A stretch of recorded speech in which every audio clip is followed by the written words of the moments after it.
बिहार में शराबबंदी को लेकर नीतीश सरकार ने नई पहल शुरू की है। नीतीश सरकार नए सिरे से शराबबंदी का सर्वे करवा रही है।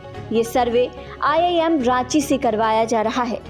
सर्वे का काम लोकसभा चुनाव के पहले ही शुरू हुआ था।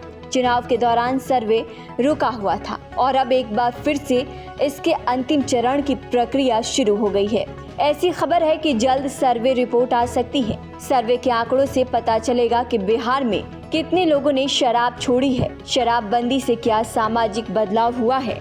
गौरतलब है कि बिहार में 8 सालों के शराबबंदी के प्रभाव को जानने के लिए सर्वे कराया जा रहा है। इसके पहले नीतीश कुमार साल 2018 में शराबबंदी को लेकर सर्वे कराए थे। बिहार में शराबबंदी 5 अप्रैल 2016 से लागू हुई थी। ये नीतीश सरकार द्वारा लागू की गई थी। शराबबंदी के बाद बिहार में शराब की बिक्री, खरीद, उत्पादन, परिवहन और सेवन पर पूरी तरह से प्रतिबंध लगा दिया गया था। शराबबंदी के निर्णय को लेकर बिहार सरकार को समाज के अलग अलग वर्गों से समर्थन और विरोध दोनों मिले।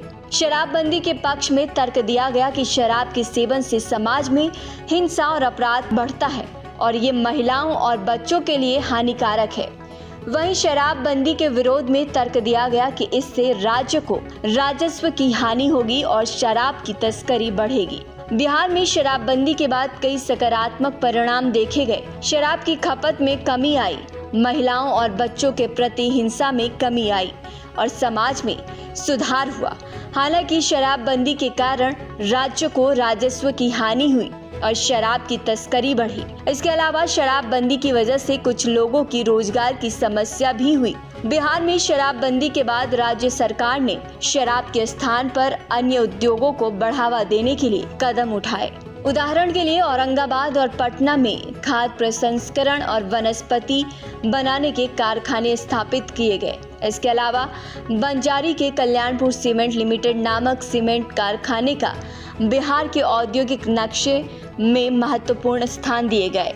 बिहार में शराबबंदी को लेकर नीतीश सरकार ने नई पहल शुरू की है। नीतीश सरकार नए सिरे से शराबबंदी का सर्वे करवा रही है। ये सर्वे IIM रांची से करवाया जा रहा है। सर्वे का काम लोकसभा चुनाव के पहले ही शुरू हुआ था। चुनाव के दौरान सर्वे रुका हुआ था और अब एक बार फिर से इसके अंतिम चरण की प्रक्रिया शुरू हो गई है। ऐसी खबर है कि जल्द सर्वे रिपोर्ट आ सकती है। सर्वे के आंकड़ों से पता चलेगा कि बिहार में कितने लोगों ने शराब छोड़ी है, शराबबंदी से क्या सामाजिक बदलाव हुआ है। गौरतलब है कि बिहार में 8 सालों के शराबबंदी के प्रभाव को जानने के लिए सर्वे कराया जा रहा है। इसके पहले नीतीश कुमार साल 2018 में शराबबंदी को लेकर सर्वे कराए थे। बिहार में शराबबंदी 5 अप्रैल 2016 से लागू हुई थी। ये नीतीश सरकार द्वारा लागू की गई थी। शराबबंदी के बाद बिहार में शराब की बिक्री, खरीद, उत्पादन, परिवहन और सेवन पर पूरी तरह से प्रतिबंध लगा दिया गया था। शराबबंदी के निर्णय को लेकर बिहार सरकार को समाज के अलग अलग वर्गों से समर्थन और विरोध दोनों मिले।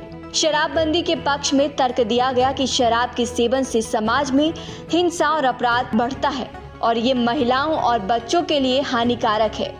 वहीं शराबबंदी के विरोध में तर्क दिया गया कि इससे राज्य को राजस्व की हानि होगी और शराब की तस्करी बढ़ेगी। बिहार में शराबबंदी के बाद कई सकारात्मक परिणाम देखे गए। शराब की खपत में कमी आई, महिलाओं और बच्चों के प्रति हिंसा में कमी आई और समाज में सुधार हुआ। हालांकि शराबबंदी के कारण राज्य को राजस्व की हानि हुई और शराब की तस्करी बढ़ी। इसके अलावा शराबबंदी की वजह से कुछ लोगों की रोजगार की समस्या भी हुई। बिहार में शराबबंदी के बाद राज्य सरकार ने शराब के स्थान पर अन्य उद्योगों को बढ़ावा देने के लिए कदम उठाए। उदाहरण के लिए औरंगाबाद और पटना में खाद्य प्रसंस्करण और वनस्पति बनाने के कारखाने स्थापित किए गए। इसके अलावा बंजारी के कल्याणपुर सीमेंट लिमिटेड नामक सीमेंट कारखाने का बिहार के औद्योगिक नक्शे में महत्वपूर्ण स्थान दिए गए। न्यूज नेशन अब व्हाट्सएप पर खबरों के ताजा अपडेट के लिए न्यूज नेशन के इस QR कोड को स्कैन करें।